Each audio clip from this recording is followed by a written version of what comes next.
भोलाराम का भूत। गर्मियों के दिन थे। भोलाराम के खेत में इस बार तरबूज, खरबूजे और ककड़ियों को धूम थी। जानवरों से खेत की रक्षा के लिए उसने खेत के किनारे एक झोपड़ी डाल दी थी और रात के समय उसी झोपड़ी में सोने लगा था। एक रात पड़ोस के गांव में कठपुतलियों का नाच हो रहा था। भोलाराम को नाच देखने की इच्छा हुई, लेकिन जाए तो कैसे? खेत पर किसी के न होने से गीदड़ और दूसरे जानवर खेत को चर जाएंगे। वह सोच ही रहा था कि जटाजूटधारी एक बाबाजी उस झोपड़ी की तरफ आते दिखाई दिए। देखकर भोलाराम खुशी से उछल पड़ा। बाबा को झोपड़ी में बिठाकर बोला, महाराज जी, आप इस कुटिया में आराम करें। तरबूज और खरबूजों से खेत भरा पड़ा है। पेट भर उनका सेवन कीजिए और कोई गीदड़ खेत में आए तो उसे भगा दें। आधी रात के बाद मैं भी वापस लौट आऊंगा। महाराज जी को क्या चाहिए था? बोले, खुशी से जाओ बाबाजी सब देख लेंगे। भोलाराम के चले जाने पर बाबाजी खेत में घुसे। चुन चुन कर मीठे तरबूज खरबूजे ले आए। पेट भर खाने के बाद चिलम बनाए और झोपड़ी के अंदर खाट पर जा बैठे। घास फूस की वह झोपड़ी अधिक ऊंची न थी। इनके लटक कर खाट को छू रहे थे। इसके पास ही घास का एक बड़ा ढेर लगा था। खरबूजों की मिठास और खुशबू ने बाबाजी को मस्त बना दिया। मस्ती में आकर चिलम के ऊपर आग रखी और जोर से दम लगाया कि हाथ भर लंबी जोत ऊपर लपक उठी। तिनकों ने तुरंत आग पकड़ ली और देखते देखते धू धू कर झोपड़ी जल उठी। बाबाजी कूदकर बाहर आना चाहते थे कि अपनी ही धोती से उलझकर गिर पड़े और आग की लपटों में जलकर भस्म हो गए। गांव वालों ने जब घास के ढेर से निकलती हुई लपटों को देखा तो खेत की तरफ दौड़े आए। भोलाराम को आवाज लगाई, उसका कहीं पता न था। सबके होश उड़ गए। शायद वह भी झोपड़ी के साथ जल गया है। उसके बड़े भाई ने बांस का एक डंडा उठाकर जलती आग को बुरेदा तो उसमें से लाश निकल आई। देखकर घर वालों में रोवा पीटी मच गई। भोलाराम को जला हुआ पाकर गांव के लोग दुखी हुए। उसके माता पिता, भाई बहन छाती पीट पीट कर रोने लगे। फिर तो भोलाराम का अंतिम संस्कार करने के बाद ही वे घर लौटे। रात के तीसरे पहर भोलाराम जब खेत पर आया तो देखा झोपड़ी राख बनी है। घास का ढेर भी फूक चुका है। उसे बाबाजी पर बड़ा क्रोध आया। कम्बा खरबूजे भी खा गया और जाते जाते झोपड़ी में आग भी लगा दी। घर के लोग अब क्या कहेंगे? सोचता हुआ वह गांव की ओर चल पड़ा। जल्दी से अपनी चौपाल के पास पहुंचकर उसने देखा कि गांव के लोग शोक की मुद्रा में चुपचाप बैठे हैं। बीच में हुक्का पड़ा है और लोगों की आंखें आंसुओं से भीगी हुई है। वो समझ न सका कि लोग क्यों मौन बैठे हैं। चौपाल के एक किनारे पहुंचकर भोलाराम ने अपने भाई को आवाज दी। देखते ही लोग चौंक उठे। एक ने चिलम उठाकर उस पर दे मारी। भोलाराम कपड़े झाड़ने लगा। भूत भूत कहते हुए लोग भोलाराम और लाठियां लेकर उसके पीछे दौड़ पड़े। मारो मारो, भूत आ गया। लोगों को अपने पीछे भागते देख भोलाराम तीतर की चाल हो गया। भागकर अपनी जान बचाई। वो समझ न सका कि लोग क्यों उसे खदेड़ रहे हैं। जाकर अपने खेत के पास बैठ गया। सूरज उगने के साथ ही गांव का एक धोबी घाट की तरफ जा रहा था कि खेत के पास भोलाराम नजर आया। उसे देखकर भोलाराम उठकर उसकी ओर चल पड़ा। वह धोबी से पूछना चाहता था कि आखिर बात क्या है? गांव के लोग उससे इतने नाराज क्यों हैं? भोलाराम को अपनी तरफ आते देख धोबी ने अपनी गठरी वहीं डाल दी और भूत भूत कहता हुआ गांव की ओर भागा। भोलाराम सोच में पड़ गया, आखिर बात क्या है? लोगों ने उसे क्यों भूत बना दिया है? तभी उसने देखा कि गांव के लोग भाला, लाठियां और और जलती हुई लकड़ियां लेकर धोबी के साथ उस ओर बढ़े आ रहे हैं। देखकर वह अरहर के खेत में घुस गया। कहीं किसी ने भाला फेंक मारा तो मुफ्त में जान गंवानी पड़ेगी। मूर्खों ने जिंदा आदमी को भूत बना दिया है। सोचने लगा रात को ही यहाँ से निकलूंगा और जब भैया चौपाल में अकेले होंगे तभी उन्हें बताऊंगा कि मैं भूत नहीं हूँ। जब रात के लगभग 10 बज गए तो भोलाराम डरते डरते गांव में पहुँचा। कोई देख न ले, छिपता छिपाता वह चौपाल के किनारे नीम की आड़ में खड़ा हो गया। मौका पाते ही भैया से बोला, भैया डरना नहीं, मैं भूत नहीं हूँ। सुनते ही भैया इतनी जोर से चीखा कि गांव वालों की नींद खुल गई। लोग आकर इकट्ठे हो गए। देखकर भोलाराम डर गया। सोचा भागने में ही भलाई है। वह तेजी से भाग खड़ा हुआ। गांव के कुत्तों ने दूर तक उसका पीछा किया, किंतु अरहर के खेत में घुस जाने के कारण उसकी जान बच गई। पूरे गांव में दहशत छा गई। लोग परेशान हो उठे। कमबख्त स्वयं तो मरा, दूसरों के लिए मुसीबत बन गया है। भूत के डर से लोगों ने अपने काम काज छोड़ दिए। ऐसा भूत कभी नहीं देखा जो न हल जोतने दे, न कपड़े धोने दे और रात रात गांव में आकर लोगों को परेशान करे। अगले दिन गांव में कुछ सिपाहियों को लेकर एक थानेदार आया। उन्हें एक डाकू की तलाश थी। थानेदार को जब मालूम हुआ कि इस गांव में एक भूत आता है तो वहीं डेरा डाल दिया। सोचा शायद वह भूत न होकर वही डाकू हो जिसकी तलाश कई दिनों से हो रही है। थानेदार ने गांव वालों को बुलाकर पूछा, वह भूत लोगों को किधर घेरता है? गांव वालों ने बताया कि वह ज्यादातर अपने खेत के आसपास ही बैठा रहता है, जहां झोपड़ी में भोलाराम जला था। थानेदार मूंछों पर ताव देते बोला,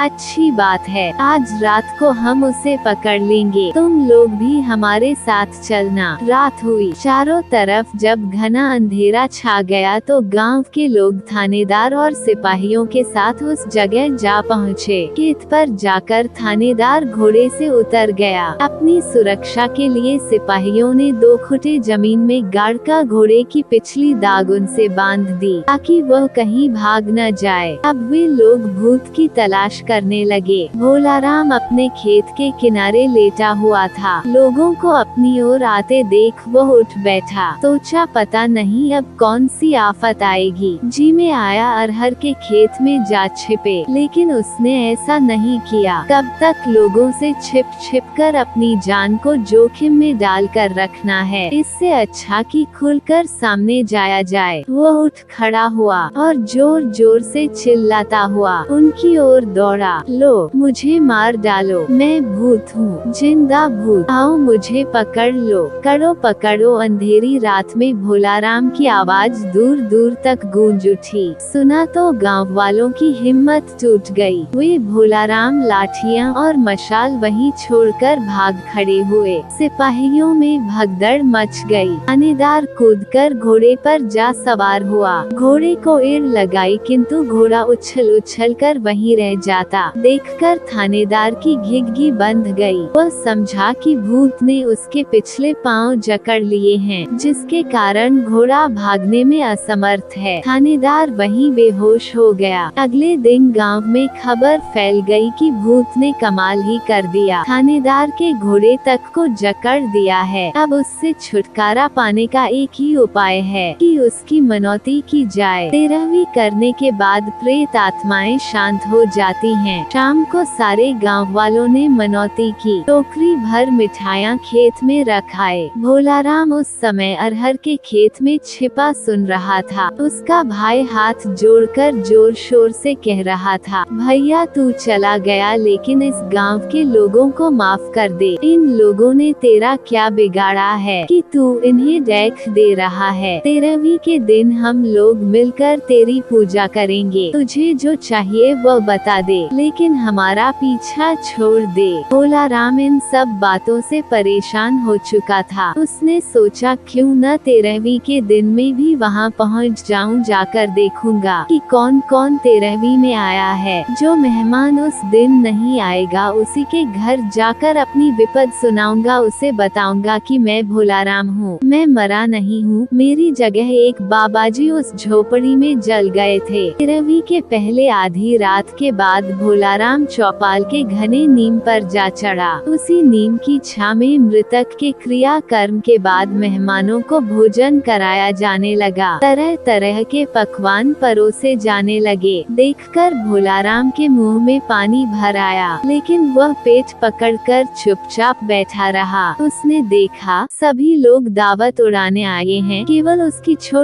लड़की के ससुर नहीं हैं। रात को जब सभी सो गए तो वह भी नींद से उतर आया और अपने समधी के गांव की ओर चल पड़ा। सवेरा होने तक वह समधी के पास पहुंच गया और अपनी कहानी उसे सुना दी। सुनकर समधी ने भोलाराम की आवभगत की, खाना खिला पिलाकर अपना तांगा तैयार करवाया और भोलाराम को लेकर उसके गांव पहुंचा। उसके माता पिता और गांव वालों ने समधी के साथ जब भोलाराम को देखा तो चकित रह गए। समधी ने सारी कहानी सुना दी। गांव के लोगों ने भोलाराम को गले लगा लिया और अपनी मूर्खता और जल्दबाजी पर बहुत लज्जित हुए। आपको ये कहानी कैसी लगी नीचे कमेंट करके हमें जरूर बताइएगा। धन्यवाद। कहानी पसंद आए तो वीडियो को लाइक और साथ ही साथ चैनल को सब्सक्राइब करें।